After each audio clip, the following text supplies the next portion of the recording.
최근 들어 엄청난 숫자의 중국인들이 한국으로 몰려들고 있고, 그 중에서도 특히나 20, 30대의 젊은 층의 중국 여성들이 한국으로 쇄도하고 있다고 합니다. 그리고 이러한 아리송한 상황에 한 중국 여성이 충격적인 견해를 내놓아 전 세계가 들썩이고 있다고 하는데요. 그렇다면 이 여성은 도대체 어떤 이유로 한국에 왔던 것일까요? 안녕하세요. 저는 중국 출신의 장이라고 합니다. 저는 현재 중국에서 인플루언서로 활동하고 있고, 현재 중국에서 가장 많은 팔로워 수를 보유하고 있는 유명 인플루언서 중 하나인데요. 그런데 최근에는 이러한 제 유명세가 점점 시들어가는 위기를 겪게 되었습니다. 왜냐하면 제 콘텐츠는 거의 중국에서 촬영하는 것이 대부분인데, 어떻게 된 게 중국은 매우 거대한 국가임에도 불구하고 콘텐츠를 제작할 만한 곳이 거의 없었거든요. 그리고 다른 경쟁 인플루언서들은 현재 한국에서 콘텐츠를 제작하며 상당한 관심을 얻고 있기에 저는 울며 겨자 먹기로 한국에 갈 수밖에 없는 상황에 놓인 것입니다. 솔직히 한국은 중국인들을 차별한다고 들었고, 저는 중국인으로서의 상당한 자부심도 가지고 있었기에 한국만큼은 절대로 가고 싶지 않았는데요. 그래도 대중들의 관심이 없으면 살아남을 수가 없는 직업을 가진 저였기에 그렇게 저는 어쩔 수 없이 한국으로 가게 되었죠. 솔직히 조금 한심한 소리라고 생각할 수는 있겠지만, 저는 콘텐츠를 제작하러 한국까지 가는 동료 인플루언서들을 전부 배신자이자 자존심도 없는 부류들이라고 생각하던 차였기에 저는 한국으로 가는 비행기 안에서 자괴감을 느끼기도 했는데요. 저는 그동안 한국은 중국의 하나의 작은 도시쯤으로 생각하던 상황이었고, 그런 속국의 비자 서류까지 제출해야 한다는 점에 상당한 불쾌감을 느꼈거든요. 그러나 이러한 제 한국에 대한 얕잡아보는 감정은 인천공항에 도착하자마자 완전히 물거품이 되어버렸습니다. 왜냐하면 한국은 도대체 정체가 무엇인지 입국 수속 과정부터 해서 모든 과정이 말도 안 되는 속도로 이루어졌거든요. 일단 입국 수속 과정을 거칠 때부터가 그랬습니다. 사실 저는 콘텐츠 제작 때문에 중국 국내선을 타는 게 거의 일상이 된 상황인데요. 그런데 중국은 외국인이 여행 오기에 매력이 전혀 없는 국가인지 중국 공항에는 외국인이 전무한 게 현실이고, 또 대기 줄이 거의 없는 상황에서도 몇 시간 이상 대기를 하는 게 당연하게 여겨지거든요. 그러나 한국 공항은 중국과는 차원이 다른 속도를 보여주고 있었어요. 일단 한국 공항에는 중국과는 비교도 안 될 정도로 엄청난 외국인 관광객들이 즐비해 있었는데요.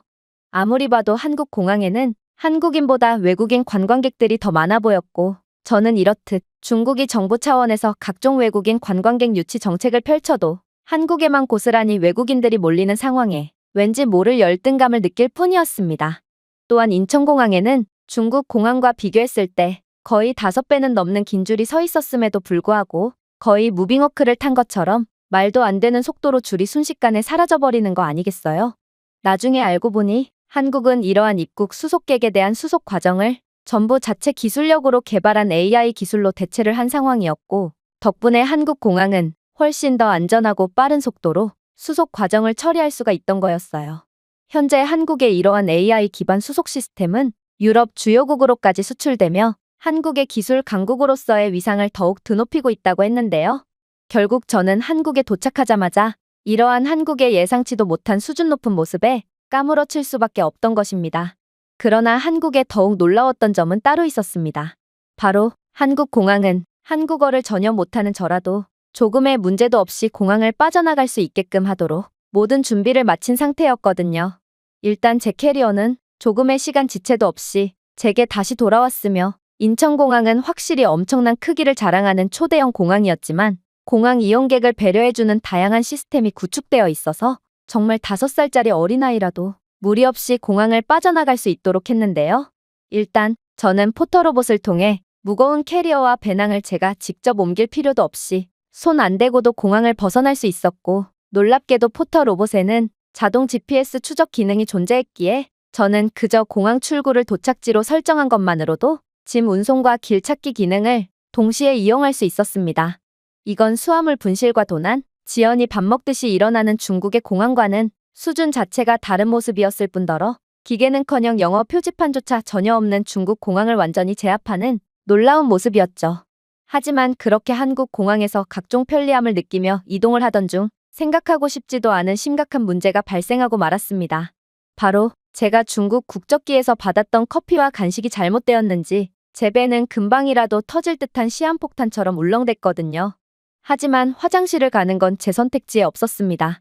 왜냐하면 중국 공항은 비용 절감이라는 황당한 이유 때문에 애초에 화장실 자체가 매우 제한적으로 설치되어 있을 뿐만 아니라 제 짐들을 지켜줄 사람도 없이 짐을 홀랑 두고 겁없이 화장실에 들어간다면 반드시 짐을 도난당할 수밖에 없거든요. 그러나 이대로 공항을 빠져나가기엔 저는 정말 금방이라도 그 자리에서 제 안에 악마의 덩어리들을 그대로 배출할 것만 같은 극한의 고통을 느꼈고 결국 중국어를 구사하며 제발 나를 화장실로 데려가줘라며 절규에 가까운 목소리로 울부짖게 되었습니다. 그런데 그때 놀라운 상황이 벌어지기 시작했어요. 바로 저를 공항 출구로 데려다주던 짐꾼 로봇은 이내 제 중국어를 알아듣고 화장실을 경로로 추가할까요? 라며 중국어로 응수하는 거 아니겠어요? 그랬습니다. 한국이 자체 기술력으로 개발했다는 공항 짐꾼 로봇은 자동 통역 기능까지 탑재되어 있었기에 그저 중국어로 명령을 하더라도 무리 없이 명령을 알아듣고 임무를 수행할 수 있던 거였죠. 이건 도저히 현실적이지 않은 놀라운 기술 수준이었고 짐꾼 로봇은 저를 화장실로 데려다 준 뒤 화장실에서의 공항 출구까지의 최적의 경로까지 다시 계산해 주었기에 저는 또다시 기절할 듯 놀랄 수밖에 없었습니다. 그러나 한국의 놀라운 점은 여기서 끝이 아니었죠. 왜냐하면 한국 공항은 이용객들의 편의에 모든 초점을 맞췄는지 공항 내부에는 눈만 돌리면 화장실을 찾아볼 수 있었을 뿐만 아니라 화장실 근처에는 웬 주인 없는 캐리어들이 널브러져 있었거든요. 그리고 저는 곧 이러한 캐리어들은 화장실에 간 한국인들이 잠시 볼일을 보기 위해 화장실 앞에 방치해둔 거라는 사실을 알게 되었고 결국 한국의 말도 안 되는 치안 수준에 화들짝 놀랄 수밖에 없었습니다. 중국에서는 주인이 멀쩡히 가지고 있던 캐리어도 전부 낚아채가는 상황이기에 중국에서는 캐리어를 줄이나 쇠사슬을 통해 자신의 손목에 묶어서 이동하는 사람들을 손쉽게 찾아볼 수 있는데요. 그러나 한국은 제발 내 캐리어를 가져가 주세요 라고 선포하는 행동을 해도 아무도 이러한 캐리어를 훔치지 않고 있다니 결국 저는 한국은 미친 국가라고 확신하며 크게 놀랄 수밖에 없던 것이죠. 그렇게 저는 한국의 극강의 편애 및 치안 수준의 혀를 내두르며 기적적으로 검은 악마의 덩어리들을 올바른 곳에 배출할 수 있었습니다. 그리고 제 본격적인 한국에서의 여정이 시작되었죠. 일단 저는 현재 중국에서 선풍적인 인기를 끌고 있다는 익선동으로 향했는데요. 그런데 익선동으로 향하는 내내 저는 한국은 굳이 유명한 거리가 아니더라도 모든 길거리가 콘텐츠가 될 수 있는 국가구나를 느끼고 다시 한번 감탄할 수밖에 없었는데요. 한국의 길거리에는 여러 아기자기한 카페, 길거리 조경을 위한 멋진 식물들, 그리고 수준 높은 벽화나 깨끗한 포장도로가 즐비해 있기에 한국은 평범한 골목길도 감성적인 느낌을 자아내고 있었거든요. 중국에서는 유명 거리조차 갈라지고 노후화된 인도와 어수선하게 주차된 오토바이가 인도를 막고 있는 상황인데요. 또한 중국의 상업거리는 각종 스피커와 길거리 상인들로 뇌가 흔들릴 듯한 소음과 스트레스를 줄 뿐이죠. 그러나 한국은 평범한 골목조차 패션 잡지 촬영장처럼 보였고 저는 인플루언서로서 이러한 세련된 도시를 갖고 있는 한국에 부러움마저 느끼게 되었습니다. 그렇게 도착하게 된 익선동은 더더욱 충격적이었어요. 익선동 골목은 단순히 아름답기만 한 것이 아니라 조용한 매력에 숨이 막힐 정도였는데요. 매우 조잡하기만 하고 촌스러운 중국의 관광지와는 달리 익선동 골목은 낮은 한옥 옥상, 나무 문을 가로지르는 덩굴, 인근 카페에서 흘러나오는 부드러운 인디 음악 등으로 친밀감을 형성하고 있었고 전통 한옥이 개성을 잃지 않고 아늑한 카페와 서점으로 변모한 모습까지 선보이고 있었기에 저는 한국의 세련된 모습에 숨이 멎을 지경이었죠. 그러나 한국의 이러한 세련된 모습도 잠시 저는 곧 이곳에서 충격적인 경험을 하게 되고 온몸에 소름이 돋아버렸습니다. 바로 현대적인 파스텔 컬러 디자인의 한복 아틀리에를 지나 한옥풍의 전통적인 카페에 들어설 때의 일이었는데 제 앞에서 먼저 카페에 들어갔던 한국인 남자는 제가 카페로 들어오려는 듯한 모습을 보이자 그대로 열린 문을 잡아주는 따뜻한 배려심을 보여주었거든요. 그것도 그와 저는 꽤 먼 거리에 있었음에도 그는 끝까지 저를 위해 문을 잡고 기다려주더라고요. 이건 정말 놀라웠습니다. 중국에서는 다른 사람들을 위해 문을 잡아주기는커녕 오히려 남들이 이익을 보는 상황이 싫어서 남들이 손 안 대고 문을 여는 상황이 절대로 발생하지 않도록 문을 억지로라도 닫는 사람들이 대부분이거든요. 하지만 한국인들은 중국인들보다 훨씬 교양 있는 모습을 보여주었고 저는 그렇게 한국인들의 따뜻한 모습에 사르르 녹아버릴 수밖에 없던 것입니다. 그리고 이렇듯 한국 남자의 따뜻한 호의를 받게 되니 이제는 한국 남자들의 외모가 눈에 들어오기 시작했어요. 한국 남자들은 중국 남자보다 훨씬 더 큰 신장에 체격도 상당히 다부졌고 무엇보다 얼굴도 매우 세련되게 생겨서 계속해서 눈길이 갔는데요. 또한 중국 남자들은 있던 정도 다 떨어지는 촌스러운 패션을 구사했지만 한국 남자들은 중년의 남자들도 전부 멋지고 세련된 스타일을 자랑하고 있었기에 저는 이러한 한국 남자들의 멋진 모습에 완전히 반하고 말았습니다. 물론 제가 음료를 주문했을 때도 마찬가지였어요. 저는 오미자차와 함께 무화과 토스트를 주문하게 되었는데요. 그런데 제가 주문한 음식과 음료를 찾으러 갔을 때 한국인들은 꼭 음식을 받아갈 때 감사합니다 라며 직원에게 감사를 표한다는 사실을 알게 되었는데요. 이러한 예의 바른 모습은 한국 남자들의 잘생긴 외모와 맞물려 제게 더더욱 호감을 주었고 저는 그렇게 점점 한국 남자들에게 미쳐갔던 것입니다. 그러나 그 무엇보다 제 심장을 먹게 만든 부분은 따로 있었습니다. 바로 한국인들은 제가 한국어를 아예 못하더라도 제게 인내심을 갖고 귀를 기울여줬다는 것이죠. 저는 칠칠치 못하게 커피를 흘리고 말았고 결국 휴지를 찾기 위해 이곳저곳을 두리번거리게 되었는데요. 그런데 카페에 앉아있던 한국인 중년 남성이 제게 다가오더니 이내 유창한 영어를 구사하며 제게 뭐가 필요한지를 물어오는 거 아니겠어요? 정말로 그의 영어 실력은 저에 비한다면 한참이나 수준이 높았고 결국 저는 더듬거리며 겨우겨우 말을 이어나갈 수밖에 없었어요. 하지만 이 한국인 중년 남성은 제가 말을 전부 마칠 때까지 여유로운 미소로 저를 기다려주었고 이내 친절하게 휴지의 위치를 가르쳐주는 거 아니겠어요? 정말로 그는 저와 나이 차이가 거의 30살은 나보였지만 저는 아무리 중년의 남성이더라도 매우 큰 신장과 떡 벌어진 체격 그리고 매너까지 겸비한 한국 남자의 매력에 푹 빠져버렸고 결국 그와 결혼까지 상상하는 미친 짓까지 하게 되었는데요. 그러한 상상도 잠시 저는 분명 한국인들은 중국인들을 차별한다고 들었지만 현실은 신사만이 가득했던 한국에 다시 한번 놀라게 되었고 결국 알면 알수록 감탄밖에 안 나오는 한국에 완전히 매혹되어 버렸습니다. 그렇게 저는 카페에서도 도저히 정신을 차리지 못하다가 저는 뭔가 한국 남자에게 잘 보이고 싶다는 생각이 들어 한국 화장품을 구매하기 위해 올리브영 매장으로 향하게 되었습니다. 현재 한국산 화장품은 중국에서 없어서 못 살 정도로 큰 인기를 끌고 있고 저는 한국 화장품만 있다면 이러한 중국 남자와는 완전히 다른 결을 자랑하는 한국 남자들을 전부 꼬실 수 있을 거라고 생각하게 되었거든요. 하지만 그렇게 올리브영 매장에 도착하게 된 저는 믿기지 않는 장면을 목격하고 그대로 주저앉을 수밖에 없었는데요.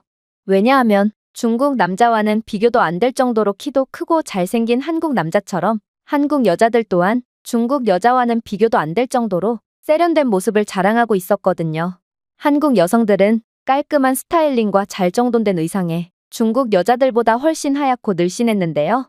정말로 한국 여자들은 매우 세련된 한국 남자의 급과 잘 맞았고 중국 여자들은 아무리 봐도 못생기고 키도 작은 중국 남자들의 끝밖에 안 됐기에 이건 마치 보이지 않은 계급이 존재하는 듯한 느낌마저 자아내고 있었습니다. 그런데 이러한 한국인이라는 민족에 대한 열등감도 잠시 저는 이곳 올리브영 매장에서 도저히 말이 안 되는 장면을 목격하게 되었는데요. 바로 이곳 매장에는 손거울뿐만 아니라 각종 테스트 제품들이 즐비해 있었고 모든 사람들이 이러한 공용 제품을 무료로 사용할 수 있게끔 되어 있었다는 것입니다. 아니, 이렇게 제품들을 무료로 사용할 수 있게끔 해놓는다면 분명 물건을 구매할 생각이 전혀 없으면서 공짜 화장품을 쓰려는 사람들로 북새통을 이뤄 매장이 망할 수밖에 없는데요. 실제로 중국에서는 대형 화장품 매장에서 이러한 테스트형 제품을 개방한 적이 있었는데 매장에는 모든 중국인들, 심지어 남자들까지 몰려들어 화장품을 온몸에 덕지덕지 발라댔고 매장에서 나간 뒤 그러한 온몸에 덕지덕지 발린 화장품을 별도의 빈통에 옮겨 담는 믿기지 않는 짓을 반복했기에 매장은 3일 만에 이러한 테스트 화장품을 전부 철수시켜버렸던 적이 있습니다. 하지만 한국은 이러한 테스트 시스템을 운용하면서도 전혀 문제가 발생하지 않고 있었고 저는 결국 한국의 시민의식 수준에 혀를 내두를 수밖에 없었죠. 물론 한국에서는 절도의 문제도 없는지 모든 매장 직원들은 손님들을 감시하는 게 아닌 도움을 주기 위해 존재하는 것처럼 보였는데요. 중국에서는 모든 직원들이 손님들이 절도를 하나 안 하나 감시하기에 5분 이상 물건을 둘러보기 부담스러운 상황이 연출되지만 저는 이곳에서 1시간 이상 매장을 둘러봤음에도 아무런 부담을 느끼지 않아도 됐습니다. 물론 여기서도 한국 남자들의 따뜻한 배려는 계속되었죠. 저는 핸드크림을 구경하다가 실수로 제품을 떨어뜨리게 되었는데 이곳에 선크림을 구매하러 온 것처럼 보이는 한국 남성은 거의 반사적으로 그러한 핸드크림을 주어주는 호의를 베풀어 주었거든요. 그의 반사적으로 몸부터 나가는 모습을 보니 아무래도 한국인들은 남을 배려하는 것이 몸에 밴 놀라운 사람들인 것처럼 보였는데요. 그렇게 저는 어딜 가더라도 계속해서 감동을 선사하는 한국의 모습에 완전히 빠져들었고 일전에 한국에 대한 이유 없는 반감의 감정이 완전히 사라진 채 한국 남자와 한번 만나보고 싶다는 간절한 소망을 하며 한국에서의 시간을 이어나가게 되었습니다. 정말로 저는 올리브영 매장 밖에 있는 의자에서 30여 분간 넋놓고 길을 지나가는 한국 남자들을 구경했을 정도니 저는 정말로 한국 남자에 미쳐버린 상태였다는 것을 알 수 있을 테죠. 저는 키도 작고 못생긴 중국 남자와 도저히 만나고 싶지 않아서 연애 경험이 아예 없는 상태였는데 한국에서는 중년의 남성에게도 사랑에 빠져버리다니 저는 이런 제 자신이 한심스럽고 미워서 제 볼을 꼬집고 할퀴어도 봤지만 그런다고 해서 사랑이라는 감정이 사라지는 것은 아니었습니다. 하지만 이러한 제 은밀한 한국 남자 관찰도 잠시 저는 곧 충격적인 위기를 겪게 되었죠. 왜냐하면 제 배탈은 생각보다도 훨씬 심각했는지 저는 곧 2차적인 심각한 복통을 겪고 또다시 제 악마의 덩어리들을 바지에 그대로 분출할 위기에 처해버렸거든요. 정말로 이번에는 목소리를 내는 것조차 버거웠을 정도로 저는 역대급의 위기 상황을 맞이하게 되었는데요. 사실 부끄러운 이야기지만 중국에서는 길거리에 아무 데서나 바지를 내리고 볼일을 보는 게 그렇게 이상하게 여겨지는 국가가 아닙니다. 중국인들은 길거리 대로변에서 대변을 보는 사람을 보더라도 그저 저 사람이 지금 조금 급한 상태구나라고 생각하고 말지 길거리에 대소변을 보는 것이 그렇게 무례하거나 수준 낮은 행위라고 여겨지지 않거든요. 그래서 저는 식은땀과 함께 몸을 베베꼬며 그렇게 근처 풀숲에서 대충 볼일을 해결하려고 몸을 움직이게 되었는데요. 그런데 그때 저는 말도 안 되는 충격적인 경험을 하게 되었습니다. 바로 땀을 뻘뻘 흘리고 있는 제게 웬 중년의 한국인 남성이 접근하더니 이내 은밀한 번역 앱을 건네왔거든요. 당신의 상태는 매우 안 좋아 보이는군요. 혹시 화장실을 찾고 있는 건가요? 저는 그의 질문에 안도감과 귀찮은 감정을 동시에 느끼게 되었는데요. 그냥 근처 길거리에 볼일을 보면 되는 것을 무슨 화장실까지 가나 싶어 한국인들이 샌님 같다는 생각이 들기도 했고 한편으로는 공중 화장실에 들림으로써 합법적으로 고통에서 해방될 수 있다는 생각에 하마터면 잔뜩 조이고 있던 괄약근의 힘을 풀어버릴 뻔하기도 했거든요. 그런데 그렇게 그의 화장실 소리에 대답할 힘조차 없던 제가 가쁜 숨을 내쉬며 고개를 끄덕이자 이 한국인 남성은 충격적인 번역 앱을 건네는 거 아니겠어요? 한국에서는 그저 지도 앱의 공중 화장실을 검색하면 수많은 공중 화장실을 찾을 수 있어요. 한국은 무료 공중 화장실이 전 세계에서 가장 많은 국가고 검색을 해보니 지금 당장 바로 앞에도 공중 화장실에 보이는군요. 정말로 그가 내민 지도 앱에는 수많은 공중 화장실이 존재하고 있었고 저는 이러한 극강의 편의 인프라를 구현해 놓은 한국에 감탄을 할 따름이었는데요. 중국에서는 공중 화장실을 찾아볼 수가 없기에 길거리에서 볼일을 처리하는 것이 너무나도 당연하게 여겨지고 있거든요. 그러나 한국은 그런 중국과는 차원이 다른 문명국이었던 것입니다. 이 세련된 모습의 한국인 중년 남성은 제가 큰 볼일을 참느라 사정없이 방귀를 껴댔음에도 그러한 금방이라도 토가 쏠리게끔 하는 지독한 독가스를 맞고도 표정 하나 변하지 않고 시종일관 미소를 유지했는데요. 저는 이러한 매너 좋은 한국 남성에게 다시 한번 감탄을 느끼며 그렇게 몸을 사정없이 베베꼬며 기적적으로 공중 화장실에 도착할 수 있었습니다. 정말로 저는 변기칸에 도착한 지 1초 만에 제 악마의 덩어리들을 전부 분출해버렸고 정말 소변을 보는 것보다 훨씬 짧은 시간 만에 모든 볼일을 처리해버렸는데요. 그런데 그렇게 지옥 같은 위기를 해결하게 된 저는 그제야 놀라운 장면이 눈에 들어오기 시작했습니다. 바로 이곳 화장실은 분명 무료 공중 화장실이었음에도 무료 휴지와 비데, 심지어 손소독제와 자동 향수 분사기까지 구비되어 있었기 때문인데요. 특히나 이곳 화장실에는 온수조차 무리 없이 나오고 있었기에 저는 이러한 중국에서는 5성급 호텔에서나 볼 수 있을 법한 공중 화장실을 보유하고 있는 한국의 모습에 그저 한국은 중국과는 국격 자체가 다른 국가구나 싶어 완전히 할 말을 잃고 말았습니다.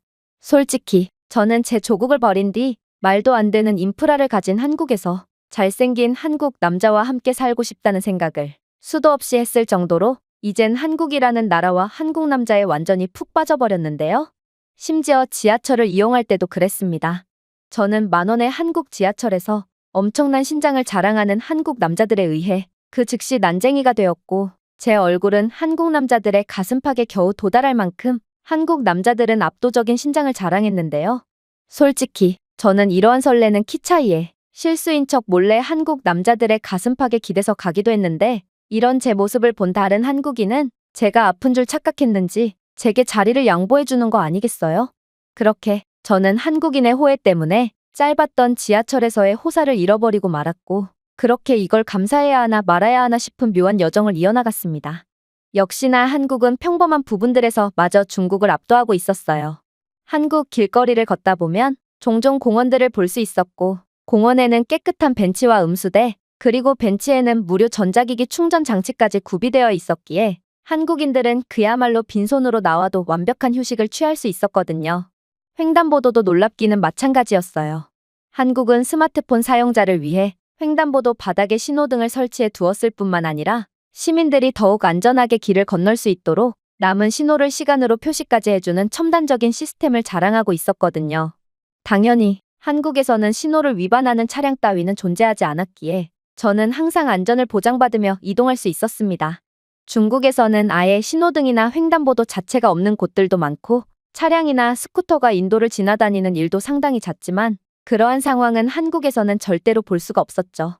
그런데 그렇게 한국의 놀라운 시민의식과 인프라에 감탄을 하며 이동하던 찰나, 저는 경악을 금치 못할 장면을 목격하고 한국에 대한 실망감을 느끼게 되었는데요.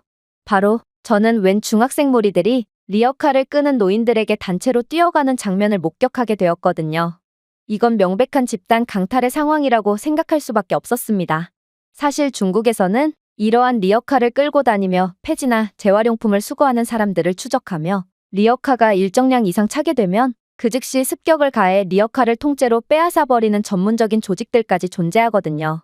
이들은 리어카 속의 폐지나 재활용품들을 대신 팔아치우며 리어카까지 작물 시장에 넘기는 수법으로 이익을 취하고 있는데, 알고 보니 한국도 중국과 똑같이 대낮에도 파렴치한 범죄 행위가 판을 치는 국가였던 것입니다.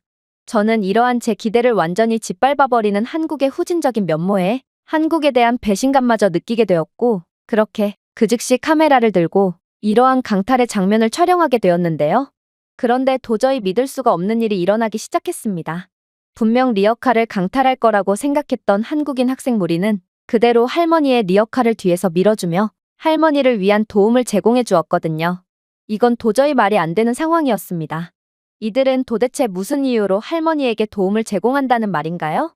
저는 분명 학생들에게 꿍꿍이가 있을 것임을 확신했고, 그렇게 계속해서 은밀히 학생들을 따라가 보게 되었지만, 이 한국인 학생들은 그렇게 10여 분간이나 할머니를 도와주더니 이내 할머니께 꾸벅 인사를 하고 그대로 제 갈 길을 가버리는 거 아니겠어요? 이건 도대체가 말이 안 되는 상황이었습니다.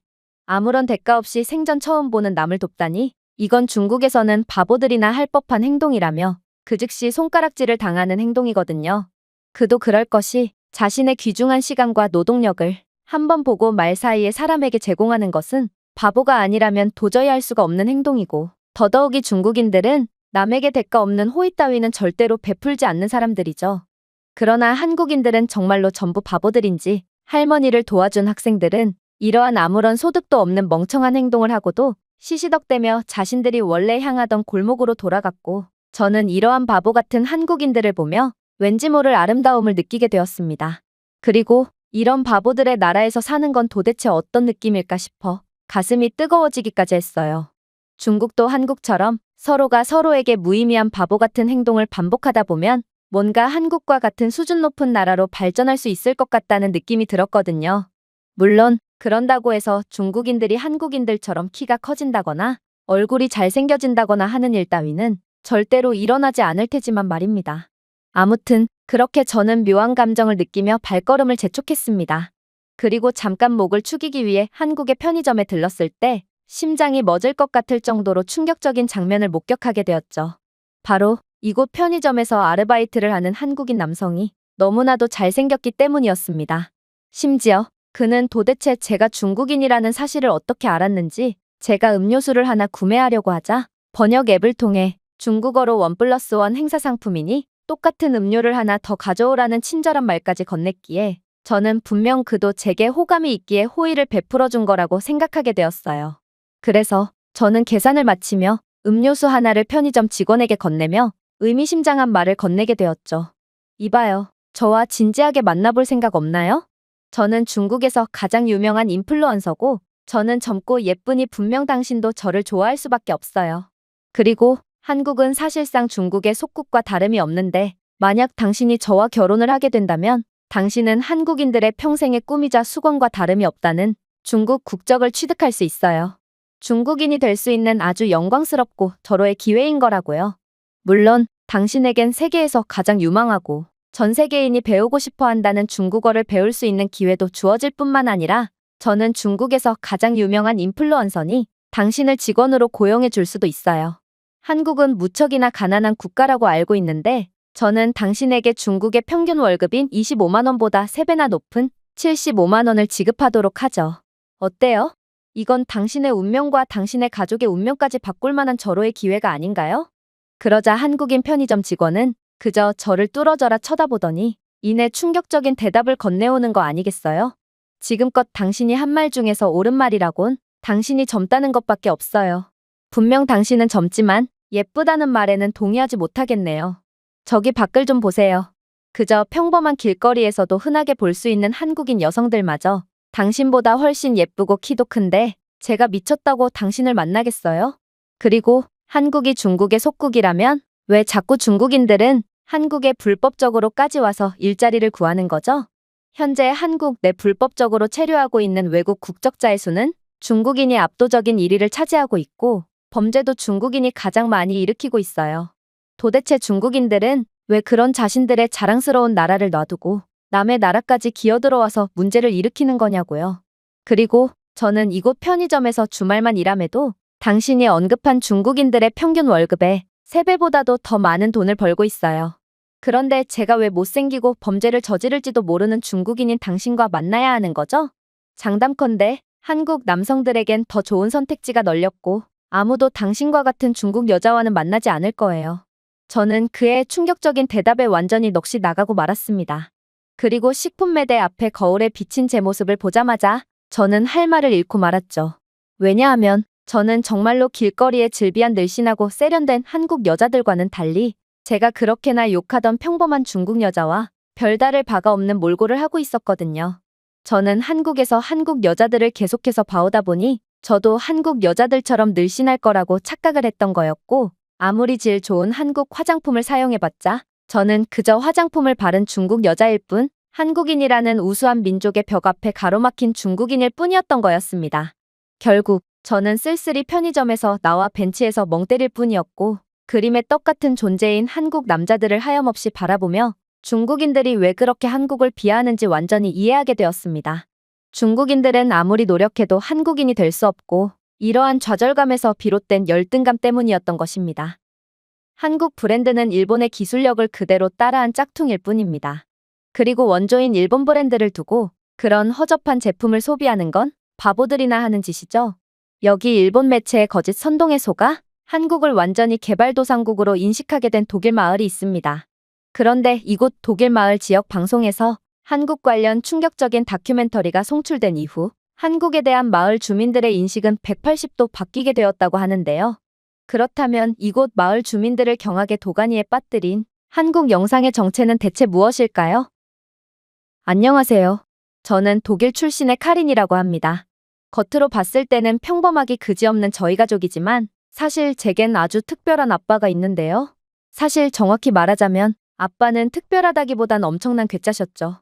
아빠는 현재 독일 최고의 기술 기업에서 연구원으로 근무 중이신 그야말로 독일 최고의 엘리트셨지만 어쩔 때 보면 아빠만큼 허술하기 그지없는 사람도 없었고 매우 논리정연한 것 같으면서도 또 어쩔 때 보면 말도 안 되는 발언과 행동을 하기도 했거든요. 그리고 이런 아빠를 설명할 때 절대로 빠질 수가 없는 게 바로 한국입니다. 사실 아빠는 십수년 전부터 한국을 매우 좋아했고 또 한국 브랜드의 제품을 고집하곤 했다고 들었거든요. 눈치가 빠른 분들이라면 이 말이 얼마나 모순 덩어리에 이상한지 곧바로 눈치챌 수 있을 텐데요. 지금의 한국의 높아진 위상과는 달리 십수년 전에 한국은 존재감이라는 게 아예 없는 국가였고 또 그때는 독일 기술력의 전성기였으므로 아빠가 독일제를 놔두고 한국 제품을 사용하는 것 자체가 말이 안 되는 상황이었거든요. 그러나 그때부터 아빠는 한국의 기술력은 매우 과소평가되고 있고 한국은 반드시 지금과는 비교도 안 될 정도로 성장할 국가라면서 한국 제품만을 고집하셨고 결국 아빠의 이러한 이해할 수 없는 행동 때문에 마을에서 엘리트 대우를 받던 아빠는 순식간에 괴짜 취급을 받게 되었습니다. 그러나 아빠는 개의치 않고 여전히 한국 제품만을 사용하셨죠. 마을 사람들은 그런 아빠에게 짠돌이라며 손가락질을 하기도 했는데 간혹 몇몇 무례한 사람들은 독일 최고의 기술 기업에서 근무하는 사람이 이름도 없는 국가의 브랜드 제품을 사용하면 되겠냐며 매국노라며 손가락질을 하기도 했고 한국 브랜드는 일본을 그대로 따라한 가짜 제품이라며 비웃기도 했습니다. 그러나 아빠는 그럴 때마다 여유 있게 웃어 보일 뿐이었어요. 당신 그 말 후회하게 될 겁니다. 앞으로 5년 내로 한국은 전 세계의 기술 시장을 지배할 거고 그렇게 한국이 주가가 높아진다면 당신들은 이제야 걸맞은 평가를 받게 된 한국 제품을 구매하고 싶어도 못 구하는 상황에 처하게 될 거거든요. 실제로 기술연구원인 제가 분석해본 결과 한국 브랜드가 만든 제품들은 가격에 비해 너무나도 압도적인 성능을 자랑하고 있고 제 연구원 동료들도 죄다 최고의 성능의 가격까지 저렴한 한국 제품들만을 사용하고 있는 상황이죠. 마을 사람들은 그런 아빠를 보고 어떻게 이름도 없는 한국 제품이 기술 강국인 독일에서 만든 제품보다 우수할 수가 있냐며 연구를 너무 열심히 해서 맛이 간 거 아니냐며 폭소를 하곤 했지만 그런 숱한 비웃음에도 아빠의 눈빛은 깊은 신념으로 반짝거리고 있었죠. 정말로 그 어떠한 고난도 아빠의 한국 사랑을 막을 수 없을 것처럼 보였습니다. 결국 저희 집에는 세탁기와 전자레인지, 냉장고 등의 가전제품부터 해서 TV나 컴퓨터, 스마트폰 같은 전자제품까지 전부 다 삼성과 LG 등의 한국 제품들로 도배가 되었고 솔직히 저는 이러한 상황에 매일같이 짜증을 내곤 했어요. 왜냐하면 저희 집이 못 사는 것도 아닌데 이런 이름도 없는 한국 브랜드가 대문짝만하게 새겨져 있는 제품들이 집안 곳곳에 즐비해 있다 보니 쪽팔려서 집에 친구들을 데려올 수가 없었거든요. 그래서 저는 이러한 한국 브랜드 로고를 떼려고도 시도해봤고 짜증이 나는 일이 있으면 괜히 세탁기를 발로 걷어찬다거나 전자레인지 문을 부술듯이 강하게 닫기도 했지만 도대체 한국 제품들은 어떻게 만들어진 건지 부숴버릴 듯 내리쳐도 십수년 이상 멀쩡하게 작동했고 저는 이러한 견고한 한국 제품들의 모습에 결국 두 손 두 발을 닫을 뿐이었습니다. 삼성 노트북도 마찬가지였어요. 분명 노트북은 소모품이고 몇 년 주기로 반드시 교체를 할 수밖에 없는 제품이라고 했지만 어떻게 된 게 아빠가 제게 강제로 사주신 삼성 노트북은 5년을 넘게 사용해도 끄떡이 없었거든요. 저는 은근슬쩍 노트북이든 가방을 강하게 내리쳐도 봤고 키패드에 주먹질을 해보기도 했지만 삼성 노트북은 그런 제 노력을 비웃듯이 장기스조차 하나도 없이 오히려 때릴수록 성능이 좋아지는 기괴한 모습만을 보일 뿐이었습니다. 그리고 이러한 한국 브랜드에 기이할 정도로 완벽한 내구도 때문에 한 번은 휘말리고 싶지 않았던 일에 휘말리기도 했죠. 그건 같은 반 일본인 친구들의 시비였어요. 이들은 삼성 노트북을 몇 년째 사용하는 제게 왜 일본 기술을 그대로 따라한 짝퉁 한국산 따위의 제품을 몇 년 동안이나 사용하는 거냐며 저보고 집안 형편이 어려운 거냐며 은근슬쩍 시비를 걸어왔거든요. 사실 제가 사는 마을에는 일본계 기업들 몇 군데가 존재했기에 일본인 주민들의 숫자가 꽤 있었는데요. 그런데 이들은 꽤나 돈이 많은지 일본 제품만을 사용하면서도 1, 2년 만에 가전제품이나 전자제품들을 계속해서 교체하는 거 아니겠어요? 정말로 일본인 친구들이 하루가 멀다 하고 새로운 노트북으로 교체를 하는 모습을 보면 일본인들은 부유한 사람들이라는 생각을 안 할 수가 없게 되죠. 그런데 제가 일본인 학생들에게 이러한 난데없는 공격을 당해 삼성 노트북에 대한 부끄러운 감정을 갖게 되자마자 세계사 수업 시간 때 역사 선생님께서 충격적인 강의를 통해 이러한 분위기를 완전히 반전시키기 시작했습니다. 동아시아사 수업을 할 때면 한국과 일본의 이야기를 절대로 빼놓을 수가 없습니다. 양국의 운명은 우리에게도 많은 교훈을 주거든요. 그도 그럴 것이 한국은 일본에 의해 점령당했던 역사가 있고 수많은 착취를 당했던 국가입니다. 그러나 지금은 어떤가요? 1990년대만 해도 일본의 소니와 파나소닉, 샤프 브랜드는 전 세계 하이엔드 TV 시장의 80%를 장악했습니다. 그런데 여러분들 중 이들 브랜드에 대해 들어본 적이 있는 사람이 있나요? 현재 삼성과 LG는 전 세계 TV 시장 점유율 60%를 기록하고 있지만 기존의 일본 브랜드는 현재 다 합해도 3%를 점유하는 데 그치는 그야말로 완전히 몰락한 상황입니다. 이뿐만이 아니죠. 일본은 한때 전 세계 반도체 시장의 50%를 장악했으며 소니, 도시바, 르네사스와 같은 기업들이 이러한 일본의 황금기를 주도했습니다.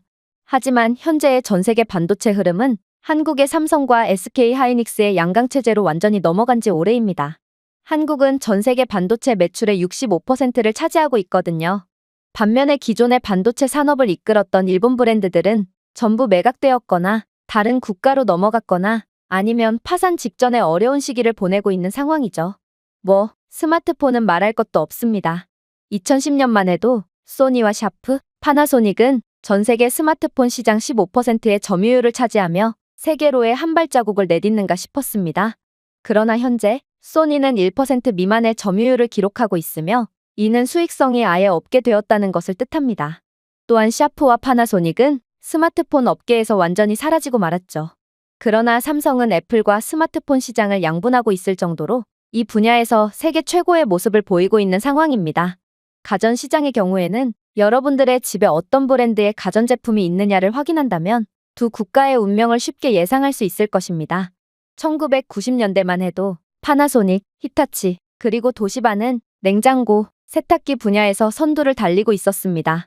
그러나 삼성과 LG는 가전제품의 AI와 IoT를 통합하는 최첨단 기술력을 선보였고 망치로 때려도 고장나지 않는 극강의 내구성을 가진 가전제품들을 연이어 만들어냈기에 현재 일본 브랜드의 가전제품들은 이러한 한국 제품에 밀려 시장에서 완전히 사라진 상태입니다.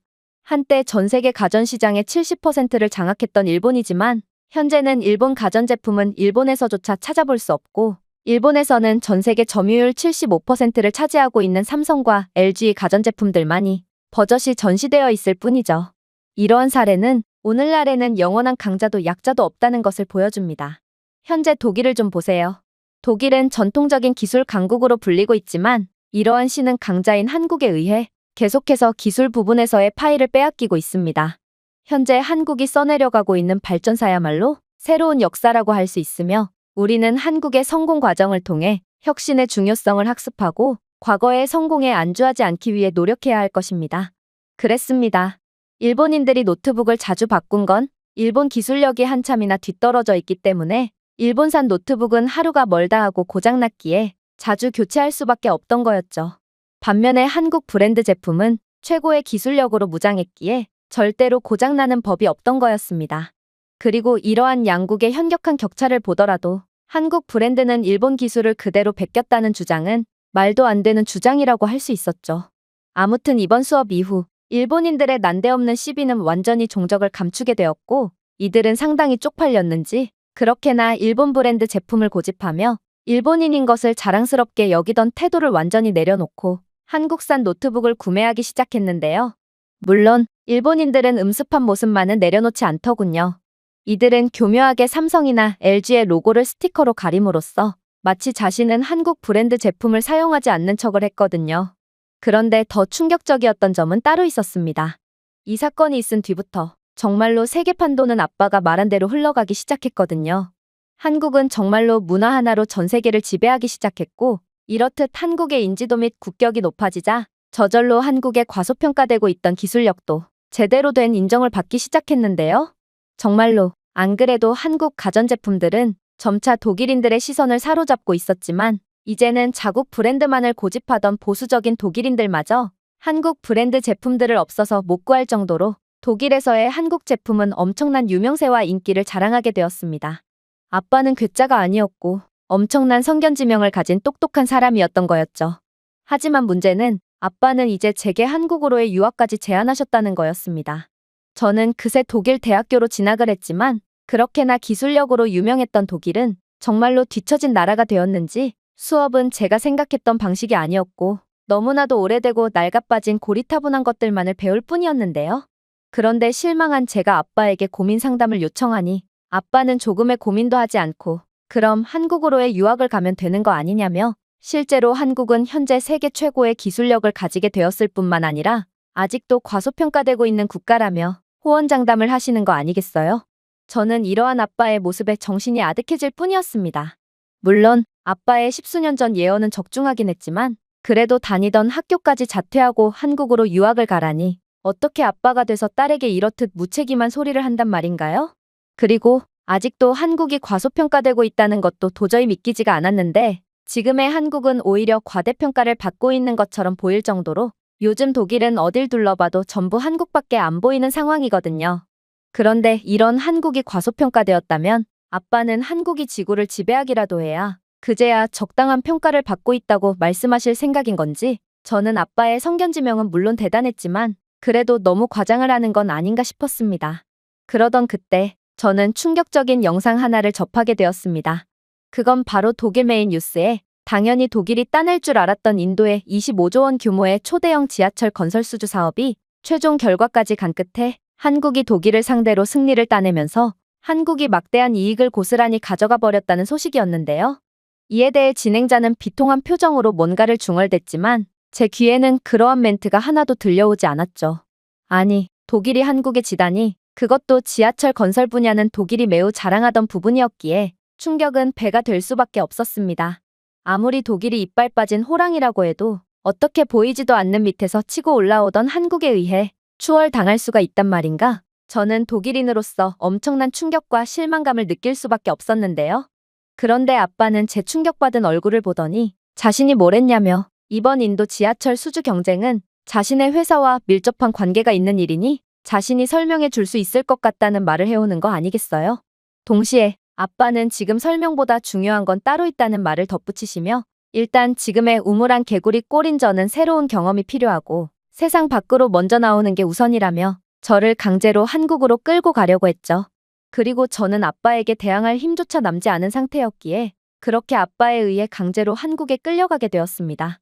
그리고 제가 드디어 한국 지하철에 도착하게 되는 순간 제 머릿속은 그 즉시 왜 독일이 한국에 의해 참패를 당하게 되었는지 완벽하게 이해를 할 수 있었죠. 한국 지하철은 지하철 내부에 엘리베이터가 존재하는 극강의 편의성을 보여주고 있었고 에스컬레이터 또한 쉼없이 가동되고 있었을 뿐만 아니라 스크린도어 상태도 완벽했기에 제가 아무리 독일인이라고 해도 독일이 한국보다 낫다는 소리는 절대로 못할 것 같았거든요. 그도 그럴 것이 독일은 전력 예산 부족으로 인해 특정 유동인구가 많은 시간대가 아니라면 에스컬레이터 전원을 아예 꺼놓기 때문에 에스컬레이터는 그저 계단과 별다를 바가 없는 상태고 엘리베이터는 아예 존재하지도 않거든요. 스크린도어는 또 어떻고요? 독일 지하철에서는 스크린도어 따위는 찾아볼 수 없어서 이로 인한 범죄 사고 및 극단적인 사고가 끊임없이 일어나는 상황입니다. 하지만 한국의 지하철은 완벽한 상태를 유지하고 있었고 저는 생각보다도 훨씬 부유했던 한국의 모습에 완전히 얼이 빠질 수밖에 없던 것입니다. 그러나 아빠는 그렇게 혀를 내두르고 있던 제게 전혀 예상치도 못했던 충격적인 말을 건네오기 시작했어요. 카린, 지금 뭘 보고 있는 거야? 내가 봐야 하는 것들은 그런 것들이 아니야. 한국이 진짜 대단한 이유는 내가 보고 있는 것들 그 안에 있는 것들이거든. 잘 봐. 인도의 인구는 14억 명이 넘으며 세계에서 가장 많은 인구를 보유한 국가가 바로 인도야. 그렇기에 인도는 그 누구보다 효율적인 지하철 시스템이 필요했던 거고 지하철 사업에 25조 원이라는 역사상 전무후무한 막대한 금액을 보수로 내건 거지. 통계에 따르면 2030년까지 6억 명 이상의 인도인이 도시에 거주하게 된다고 하는데 인도의 도시는 이 많은 숫자를 감당할 수 있을 만큼 준비가 된 상태가 아니거든. 델리, 뭄바이, 벵갈루루 같은 핵심 도시는 지금도 극심한 도시 혼잡을 겪고 있으며 인도는 이러한 극심한 혼잡을 해소하고 더욱 빠른 발전을 꾀하고자 델리, 구르가온, 노이다, 가지아바드를 가로지르는 125km의 새로운 지하철 노선 확장 사업에 25조 원이라는 막대한 금액을 투자하기로 결정한 거야. 델리 메트로는 매일 580만 명 이상의 승객을 수송하는데 안 그래도 기존 시스템은 과부하 상태라 엄청난 비효율과 지연이 발생하고 있거든. 그리고 확실히 전 세계 전문가들은 이번 경쟁에서의 독일의 낙승을 점쳤지. 사실 어찌 보면 당연한 거였어. 카린 너도 알다시피 독일은 기술 강국으로 유명한 국가잖아. 독일 엔지니어링은 신뢰성, 정밀성, 내구성으로 전 세계적으로 인정받고 있고 특히나 아빠가 몸담고 있는 회사인 지멘스는 런던, 파리를 포함한 전 세계 주요 도시의 지하철 시스템을 공급한 이력이 있지. 독일을 대표하는 회사인 지멘스는 첨단 신호 및 자동화된 안전 시스템을 갖춘 세계에서 가장 안정적인 철도 기술력을 가졌고 독일에서 건설된 지하철 시스템은 유럽에서 사고율이 거의 0에 육박할 정도로 우수한 안전 기록을 가지고 있기에 이건 누가 봐도 독일의 승리가 확실해 보였어. 그러나 한국은 예상보다도 훨씬 더 막강한 국가였지. 사고율이 0인 건 한국의 기술로 개발한 지하철도 마찬가지였으며 한국은 독일이 갖춘 첨단 신호 및 자동화된 안전 시스템에 더해 최첨단 AI 기술을 통한 지하철 기술 혁신까지 이뤄낸 미친 국가였거든. 카린, 혹시 지금도 느끼지 못한 거야? 이곳 지하철역에 정차하는 지하철에서 뭔가 이상한 점 못 느꼈어? 잘 봐. 한국의 LG CNS에서 개발한 AI 기반 여객 흐름 시스템은 열차 시간표를 동적으로 조정하여 성수기 혼잡을 방지하고 있잖아. 한국은 지하철 승객들의 흐름과 분포를 동적으로 예상하고 감지하여 지하철 시간표를 실시간으로 조정하고 있고, 이를 통해 한국의 지하철은 엄청난 효율성으로 승객들을 실어 나르고 있는 상태야. 또한 한국의 자동신호 시스템은 역에서의 대기 시간을 25% 줄여 일일 열차 운행 빈도를 높였지. 이곳 지하철역을 오가는 한국인 승객들은 유럽처럼 특정 시간대에 미어터져서 열차를 탑승하지 못한다거나 지하철 배차가 비효율적이라 승강장 내부의 사람들이 필요 이상으로 많은 경우가 한 번도 없이 매우 안정적인 흐름만을 보여주고 있잖아. 너는 독일이나 다른 유럽 국가에서 이 정도로 유연한 승객 흐름을 본 적이 있어? 한국은 이 모든 것을 통제할 수 있는 기술력을 갖춰놓았다는 거야. 이뿐만이 아니야. 한국의 일부 지하철 노선에서는 기관사 없이 지하철이 자율주행으로 운영되고 있기까지 한데, 이런 한국의 극강의 효율성을 보장하는 기술은 분명 인도에게 매력적인 카드로 작용할 수 있었지. 인도가 원하는 게 바로 이러한 효율성이었고, 극강의 효율을 위해 25조 원이라는 거금을 내건 거거든. 그러나 독일은 한국에 비해 뒤처져도 너무나도 뒤처진 모습을 보여줄 뿐이었지. 독일의 구식의 지하철은 분명 내구성도 좋고 튼튼하긴 했지만, 독일은 과거의 성공에만 안주한 나머지 한국처럼 AI 기술을 개발하는 것은 엄두도 못 냈거든. 독일의 지하철 자동화 시스템은 반자율적이어서 비상 대응을 위해 운전자 감독이 필요했고, AI를 통한 최적화 스케줄은 아직까지도 엄두도 못 내는 상태야. 지멘스의 지하철은 더 많은 인간의 개입을 필요로 했고, 이는 인건비 상승과 효율성 저하로 이어질 수밖에 없었지. 특히나 한국이 개발한 지하철은 평균 열차 지연 시간이 한 회차당 1분 이내로, 이건 기존의 회차당 30분 이상의 지연 시간을 겪었던 인도 입장에서는 30배 이상의 효율성 증대 효과를 얻었다고 볼 수 있어. 하지만 한국에 정말로 소름 돋는 점은 따로 있지. 바로 한국은 효율성 증대에 미친 국가로 지하철 유지 보수에 필요한 진단마저 AI로 대체하는 미친 기술을 개발해버렸거든. 생각해봐. 델리 메트로만 해도 매일 580만 명 이상의 이용객들이 탑승하는 상황이고, 이번에 새로 지어질 지하철은 그의 2배, 3배 이상의 이용객들로 완전히 가득 찰 예정인데, 한 번의 지연 중단이나 점검이 얼마나 큰 비효율을 초래하겠어? 하지만 한국은 AI 자동 유지보수 추적 기능을 통해 점검이나 수리가 필요한 부분들을 사전에 보고받을 수 있기에 정기적인 유지보수 비용 40% 절감 및 유지보수 중단 시간을 50% 단축함으로써 상당한 효율을 챙겨온 나라야. 그리고 이 기술은 특히나 비리와 거짓말이 난무하는 인도에서 믿을 수 없는 인력 대신 신뢰할 수 있는 기계의 일처리를 맡김으로써 대형 사고를 사전에 방지할 수 있는 절호의 기회라고 할 수 있는 거지. 카린, 너는 기대도 안 했겠지만 당연히 독일은 이러한 기술 따위는 가지고 있지 않아. 그저 사람이 모든 일을 전적으로 도맡을 뿐이었지. 심지어 독일은 기술력에 대한 매우 보수적인 입장을 가지고 있는 국가로 인도의 유지보수 방법도 가르쳐주지 않고 반드시 독일에 교육받은 인력을 파견하는 식으로 고장을 수리해야 한다는 조건까지 내걸었기에 인도 입장에서는 이게 대체 무슨 배짱인가 싶어 헛웃음을 짓는 상황까지 연출되었지. 저는 아빠의 말에 완전히 까무러칠 뻔했습니다. 도대체 한국은 어느 세월에 이런 무지막지한 기술을 개발해 놓은 건지, 이건 불과 몇 년 전까지만 해도 유망한 국가라는 타이틀만을 가졌던 국가라고는 도저히 생각할 수 없는 발전 속도였거든요. 그러나 아빠는 이건 그저 약과일 뿐이라는 듯 도저히 현실적이지 않은 충격적인 말을 해오기 시작했죠. 카린, 그러나 한국의 미친 기술력은 여기서 시작일 뿐이란다. 한국은 지하철에마저 기존의 상식을 깨부수는 미친 인프라까지 설치해둔 국가거든. 저기를 좀 봐. 너는 저 CCTV가 그저 평범한 CCTV처럼 보이니? 놀랍게도 저 CCTV는 경찰 수십 명의 인력을 대체할 수 있는 특수 카메라란다. 한국이 개발한 AI CCTV는 얼굴 인식 및 행동 인식 기능을 포함하고 수상한 행동을 빅데이터를 통해 분석하여 조금이라도 이상한 행동을 하거나 범죄의 가능성이 있다 싶으면 곧바로 당국에 연락을 제공하는 기능이 존재하거든. 그리고 현재 한국에는 중국인들의 범죄 문제가 기하급수적으로 늘어나고 있는 상황인데, 이 CCTV는 행색과 외모를 자동으로 분석해서 중국 국적자의 얼굴까지 인식할 수 있고, 중국인처럼 범죄율이 높은 국가 출신의 사람은 주의 깊게 감시하는 기능까지 탑재되어 있어 조금의 수상쩍은 행동조차도 허용하지 않고 있는 상황이야. 물론 한국은 이러한 AI CCTV를 통해 미아나 분실물도 곧바로 포착할 수 있기에 한국의 시민들로 하여금 극강의 편의성을 제공하고 있는 상황이기도 하지. 자, 카린, 이 기술이 인도에 얼마나 막대한 영향을 끼칠지 생각해봐. 인도는 안 그래도 상당한 범죄율을 자랑하는 국가고, 특히나 전 세계 모든 국가들이 다 그렇듯 지하철역은 상대한 우범지대로 여겨지고 있어. 델리 지하철역에서 발생한 범죄 사건만 한 달 평균 350건인데, 여기에는 폭발물 같은 무자비한 중범죄도 포함되어 있는 수치거든. 특히나 이번에 한국이 새로 짓는 지하철은 더 많은 유동인구로 가득 찰 게 분명하므로 더 많은 범죄가 일어날 거야. 그리고 이를 막기 위해서는 경찰 인력 수십 명 혹은 수백 명은 필요하겠지. 그러나 한국이 개발한 이 AI CCTV는 경찰 인력보다도 훨씬 강력한 보안 수준을 자랑하면서도 인건비까지 큰 폭으로 줄일 수 있어. 분석에 따르면 한국의 AI CCTV는 지옥과도 같은 인도 지하철에서의 범죄율을 40% 수준으로 낮춤으로써 승객 안전을 개선할 수 있다고 하는데, 특히나 인도는 한국의 기술력을 통해 인도의 지저분하고 위험하다는 이미지를 개선할 생각까지 하고 있고, 이 AI CCTV를 인도 전 지하철역 및 전국에 보급하는 추가적인 계약마저 맺은 상태라고 해.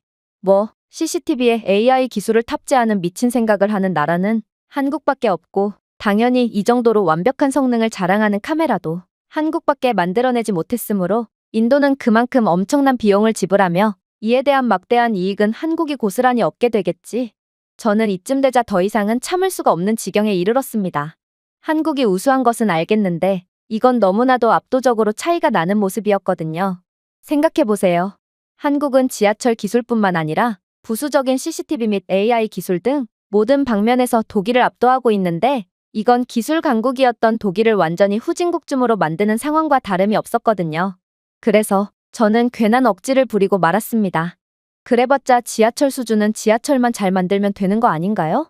아무리 최첨단 기술력에 있어서 뒤져있는 독일이라지만 그래도 전통적인 방식에서는 독일이 우세할 것이 분명하고, 한국은 기본적인 지하철은 제대로 만들지 못하면서 엄한 것이나 제대로 만드는 괴짜 국가가 분명해요.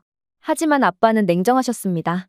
아빠는 제 말에 전혀 공감이 안 된다는 듯 머리를 연신 가로젓더니 이내 충격적인 말을 해오기 시작했거든요. 글쎄, 카린. 내 조국을 사랑하는 마음은 잘 알겠으나 이런 부분에서 있어서 냉철하게 현실을 바라보지 못한다면 우리에겐 다시금 반등할 기회조차 주어지지 않을 거야. 그리고 안타깝게도 한국은 지하철 그 자체도 독일보다 훨씬 더 잘 만드는 선진국으로 거듭난 지 오래란다. 자, 보렴. 사실 내 말이 아주 틀린 말도 아닌 게, 인도는 세계에서 가장 혼잡한 국가 중 하나고, 실제로 이러한 혼잡으로 인해 출퇴근 시간대에 통근자의 30%가 지하철에 아예 탑승할 수가 없는 문제를 겪고 있단다. 열차당 승객 밀도 또한 평방미터당 18명에 달하는 수준이기에 이건 닭장보다도 비좁은 상황이며 불편함과 안전 문제를 야기하고 있지. 하지만 한국의 현대 로템의 AI에 최적화된 열차 설계는 열차당 수용 인원을 20% 늘려 혼잡을 최대한으로 줄인 상황이란다. 한국의 열차는 독일의 1,400명에 비해 한 번에 1,800명의 승객을 태울 수 있도록 설계됐고, 이는 한국의 AI 교통관리 시스템 및 최적화된 정차 시스템과 시너지 효과를 내며 사실상 혼잡도 개선해서만큼은 한국에 적수가 없게끔 만들었지. 물론 인도의 극심한 더위 및 먼지와 오염 등 세계 최악이라고 봐도 무방한 악조건에서도 한국의 열차가 훨씬 더 우수한 성능을 보여줬어. 카린, 너는 기본이 제일 중요하다고 했지만 지멘스가 설계한 기차는 인도의 극악의 조건 하에서 빈번한 오작동이 발생했고, 특히나 인도의 높은 습도와 오염 수준은 기차 부품에 훨씬 더 빠른 손상을 초래했거든. 하지만 한국은 이러한 기본적인 부분마저 완벽하게 대비가 된 국가였지. 현대 로템의 지하철은 최대 섭씨 55도의 온도에서 운행할 수 있는 내열 재료로 제작되었거든. 사실 이건 극악의 조건에서도 살아남은 한국이기에 보여줄 수 있는 모습이라고 해도 무방한데, 한국은 겨울에는 시베리아만큼 춥고 여름에는 특유의 높은 습도 때문에 아프리카만큼이나 더운 국가거든. 그리고 이런 극악의 환경에서 살아남은 한국인들이기에 델리의 여름 기온인 섭씨 45도 따위는 끄떡없이 버틸 수 있는 막강한 지하철을 만들어낼 수 있었던 거지. 그리고 저기를 좀 봐. 한국의 지하철 천장에는 하나같이 공기청정기가 붙어 있잖아. 한국의 이러한 열차 내부의 첨단 공기 여과 시스템은 입자상 물질의 90%를 제거하여 인도의 오염 문제를 완벽하게 해결하기도 했는데, 현재 델리 메트로의 영내 공기질은 초미세먼지 수치 250을 초과하는 수준으로, 이건 그야말로 초미세먼지를 덩어리째로 직격탄으로 흡입하고 있다고 봐도 무방한 극악의 공기질을 자랑하고 있는 상황이야. 하지만 이러한 무지막지한 인도 지하철이지만 한국의 고도의 공기 여과 덕분에 초미세먼지 수치가 40 이하로 낮아질 수 있다는 분석 결과가 발표되어 인도 전역을 경악의 도가니로 만들었지. 그렇게나 공기질이 안 좋기로 유명한 인도에서는 아무리 공기청정기를 24시간 동안 틀어놔도 40 이하의 초미세먼지 수치를 보기란 쉽지 않거든.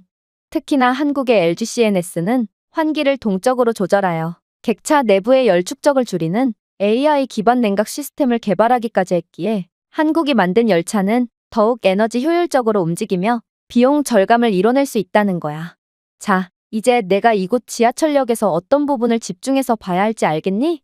내가 보는 지하철역의 선로와 공기청정기, 그리고 CCTV와 열차 내부의 모든 것들은 적어도 한국에서만큼은 보이는 게 다가 아닌 상황이야. 그런데 어떻게 독일이 이런 미친 나라를 이길 수가 있겠어? 자, 카린, 이제 너도 아빠의 말에 동의하니?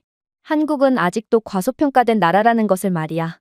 아직도 많은 사람들이 한국의 이러한 미친 저력을 잘 모르고 있고, 한국은 그저 문화력 때문에 반짝든 국가라고 인식하는 사람들도 있는데, 그건 완전히 틀린 말이라는 거야. 한국은 생각보다도 훨씬 강력한 기술력을 갖고 있는 국가로, 지금의 인도로부터 얻은 25조 원은 그저 시작일 뿐, 한국은 이제 본격적으로 독일이 그동안 취해오던 다양한 분야의 기술 수주 사업을 빼앗아가면서 더욱 천문학적인 수익을 올리며 훨씬 더 부강한 나라로 발돋움할 거야. 그리고 한국이 그 정점에 오르기 전까지는 한국은 아직도 과소평가된 국가라고 할 수 있는 거지. 그러니 카린, 너는 반드시 한국으로 유학을 와서 이곳에서 내 꿈을 펼쳐야만 해. 너도 이미 알고 있겠지만 냉정하게 봤을 때 내가 독일에서 배울 수 있는 것은 매우 제한적이고, 한국이라는 좋은 국가를 놔두고 굳이 독일을 선택할 이유도 없어. 내가 정말로 내 노력을 100% 인정받고 싶다면 한국은 내게 최고의 국가가 되어줄 거야. 저는 아빠의 말에 도저히 반박을 할 수가 없었고, 그렇게 고개를 끄덕일 수밖에 없었는데요.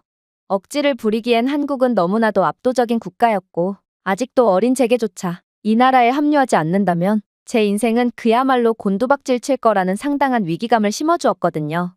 현재 저는 한국에서의 새로운 출발을 하기 위해 독일 대학교에서의 자퇴와 동시에 한국 대학교 진학을 준비 중에 있고, 저는 이런 무지막지한 국가에 합류하게 되었다는 사실에 기존의 미래에 대한 막연한 불안감과 긴장감까지 완전히 해소한 상황이랍니다. 제가 준비해온 내용은 여기까지입니다. 끝까지 시청해주셔서 진심으로 감사드리며 여러분들의 구독과 좋아요, 알림 설정은 영상 제작에 큰 힘이 됩니다. 이상 세모튜브였습니다.